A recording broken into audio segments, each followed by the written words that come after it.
नमस्कार मित्रों, आपका स्वागत है न्यूराइज क्लासेस पर। आशा करते हैं आप सभी लोग अच्छे होंगे।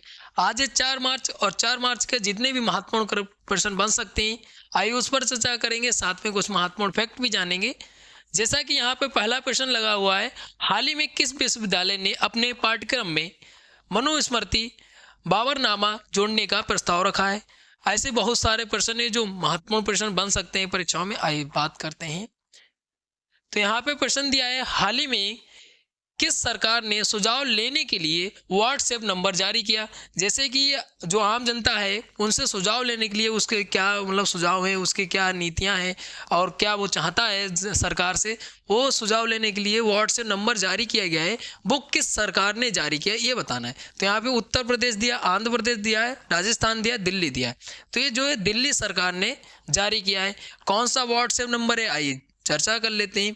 तो यहाँ पे व्हाट्सएप नंबर जो है वो 999 6 बार 9 है, ठीक है, सॉरी 5 बार 9 है और फिर उसके बाद 62025 ये व्हाट्सएप नंबर है। इस पे जो है कोई भी अपना सुझाव दे सकता है दिल्ली सरकार को। उसके बाद ये बताया गया है दिल्ली में बजट पेश किया जाएगा। दिल्ली सरकार अपना बजट पेश करेगी, या तो 24 में बजट पेश करेगी या 25 मार्च को, ठीक है, ये बताया गया है। और इस बजट का जो है क्या भूमिका रहेगी, ये बजट की भूमिका ये बताई गई है कि इसमें बजट में बताया गया विकसित दिल्ली, विकसित दिल्ली बजट, ठीक है। ये इसका जो है क्या रहेगा, तो भूमिका इस पर आधारित रहेगी इसकी, विकसित दिल्ली बजट।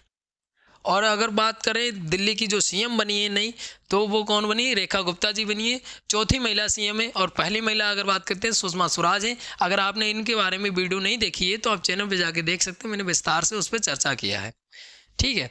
आइए आगे बात करते हैं। अगला प्रश्न दिया, हाल ही में किस विश्वविद्यालय ने अपने पाठ्यक्रम में मनुस्मृति बाबरनामा जोड़ने का प्रस्ताव रखा है। तो यहाँ पे बताना है कि जो भी विश्वविद्यालय के पाठ्यक्रम होते उस पाठ्यक्रम में ये कहा गया है कि मनुस्मृति और बाबरनामा जोड़ने का प्रस्ताव रखा है, वो किस विश्वविद्यालय ने रखा है। तो यहाँ पे दिया दिल्ली दिया, बनारस दिया, अलीगढ़ दिया, इनमें से कोई नहीं। तो ये जो है दिल्ली विश्वविद्यालय ने ये जो है जोड़ने का प्रस्ताव रखा है। आइए न्यूज़ कहाँ से प्राप्त होती बात कर लेते हैं। ये न्यूज़ जो है नई दिल्ली से प्राप्त होती है, ठीक है। और बात करते हैं दैनिक जागरण का न्यूज़पेपर है। इसमें बताया गया है मनुस्मृति और बाबरनामा को शामिल किया जाएगा पाठ्यक्रम। लेकिन ये बताया गया है जो भी सेमेस्टर होते हैं उसमें सेमेस्टर में 7वें सेमेस्टर में शामिल किया जाएगा, ठीक है, 7वें सेमेस्टर में ये शामिल किया जाएगा। और इतिहास विभाग ने, ये इतिहास विभाग की जो समिति बनती है उसमें ये कहा गया, इतिहास विभाग ने कहा कि जो मनुस्मृति है और बाबरनामा है उसको शामिल किया जाएगा 7वें सेमेस्टर में, जो भी ग्रेजुएशन वगैरह होता है उसमें, ठीक है। इतनी चीज़ याद रखिएगा मनुस्मृति। और ये भी पूछ लिया जाएगा जैसा प्रश्न मैंने बताया है उस तरीके से प्रश्न बनाया जा सकता है। अगला यहाँ पे प्रश्न दिया है, चर्चा में क्यों गिर वन्य जीव अभ्यारण्य किस राज्य में स्थित है। तो यहाँ पे बताना है, तो गिर जो वन्य जीव अभ्यारण्य है वो किस राज्य में स्थित है, चर्चा में क्यों आया है। हालांकि ये स्टैटिक का प्रश्न बन सकता है लेकिन इस तरीके से पूछा जा सकता है। तो मध्य प्रदेश दिया, गुजरात दिया है, उत्तराखंड दिया, असम दिया है। तो ये जो है कहाँ का है, गुजरात का है, ठीक है। गिर गा से और गा इसमें आ रहा है गुजरात में, तो आप इस तरीके से याद कर सकते, गिर आए तो गुजरात में। आइए चर्चा में क्यों आया है इसके बारे में चर्चा कर लेते हैं। तो यहाँ पे बात करते हैं दैनिक जागरण से, नई दिल्ली से न्यूज़ मिलती है, दैनिक जागरण का न्यूज़पेपर है।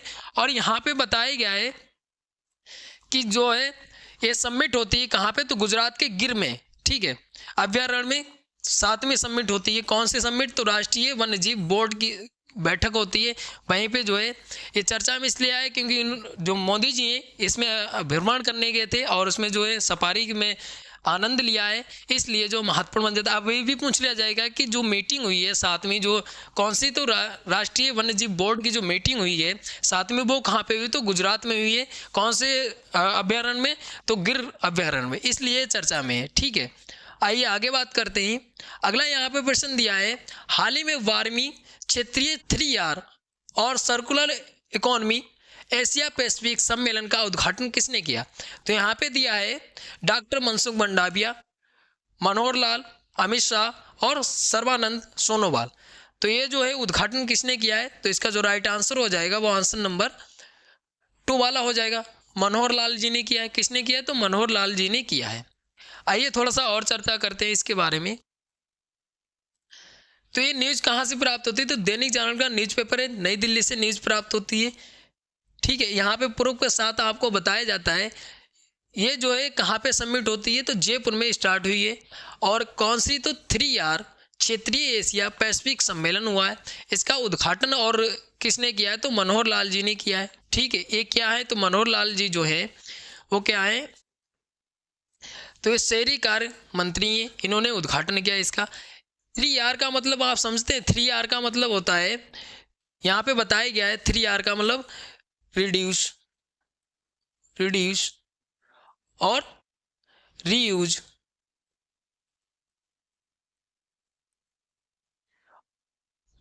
और किसका? तो ये जो है रिसाइकिल, मतलब फिर से प्राप्त करना। ठीक है, रिसाइकिल, तो ये 3R का इसका मतलब है।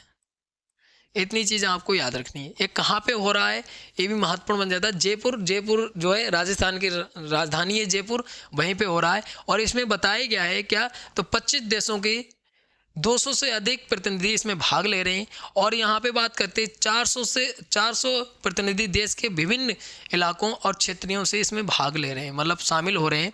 तो यहाँ पे बात यही से पूछ लिया जाए कि इस जो सम्मेलन हुआ है उसमें कितने देशों के जो है प्रतिनिधि ने भाग लिया है।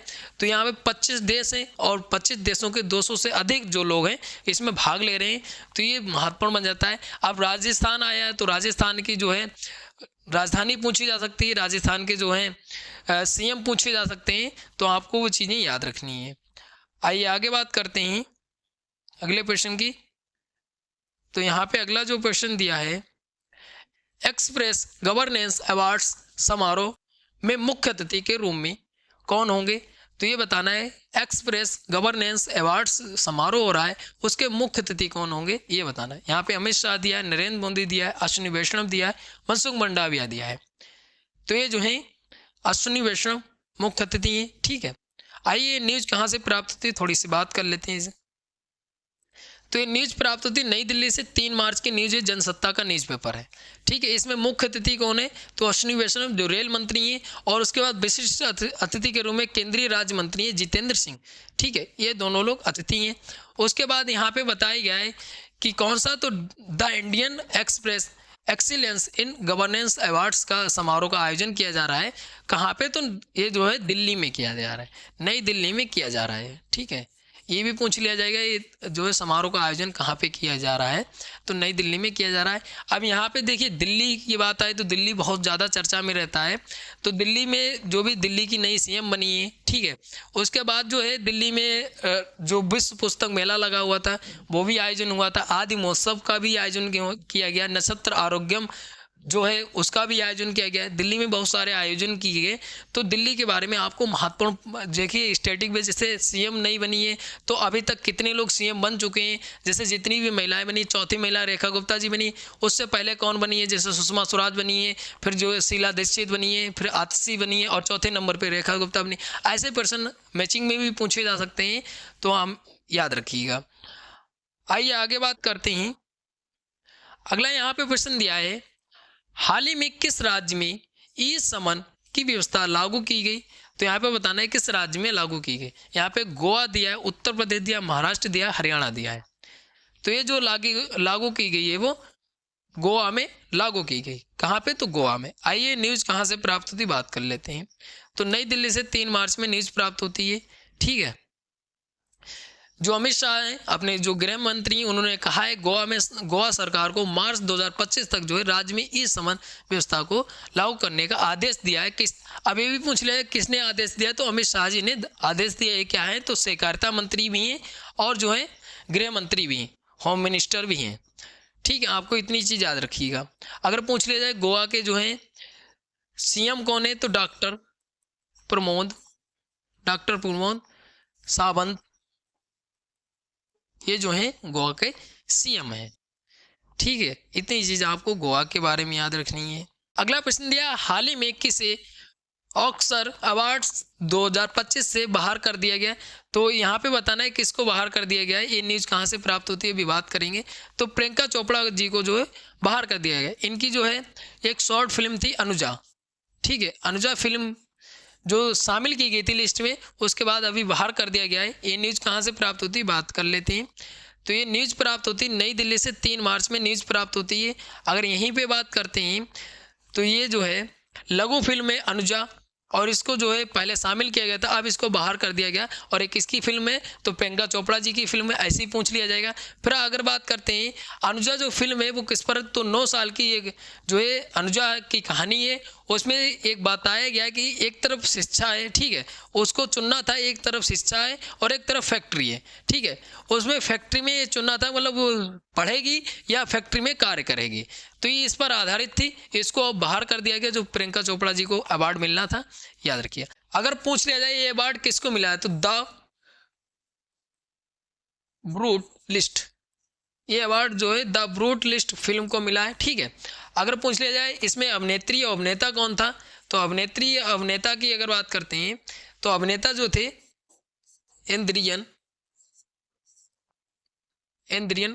ब्राडी जो है अभिनेता हैं, ठीक है, हीरो हैं। अगर बात करते हैं इसमें अभिनेत्री की, तो मिक्की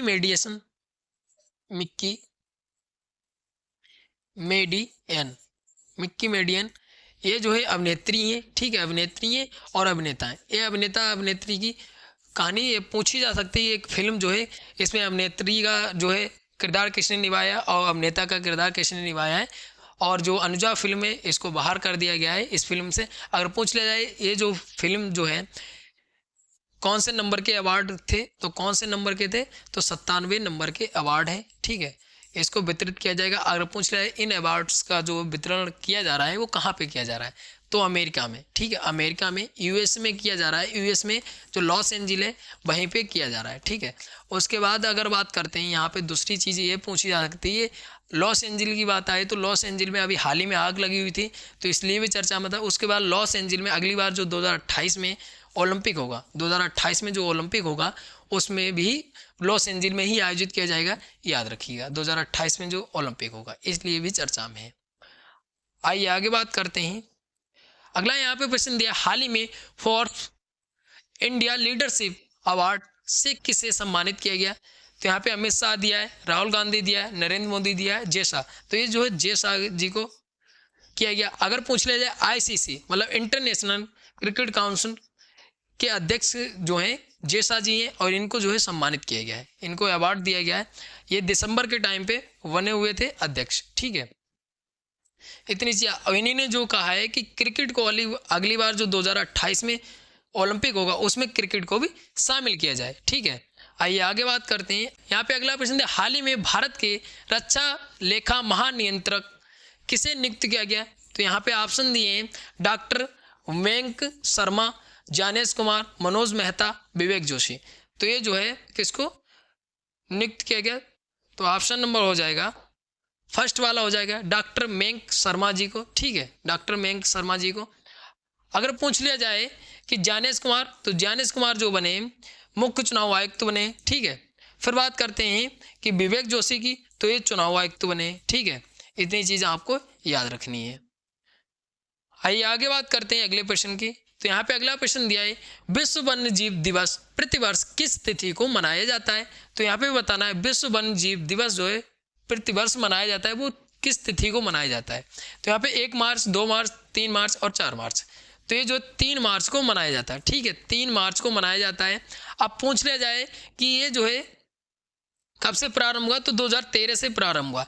ये इसलिए मनाया जाता है जो वन्य जीव हैं, जो भी उनका संरक्षण करना है, जो भी लुप्त प्रजातियां हैं उनका संरक्षण करना, इसलिए जो दिवस मनाया जाता है इसका। अगर पूछ लिया जाए 2025 का थीम क्या है, तो वन्य जीव संरक्षण, वित्त, लोगों और गृह में निवेश, wild life conservation, finance, investing in people and planet.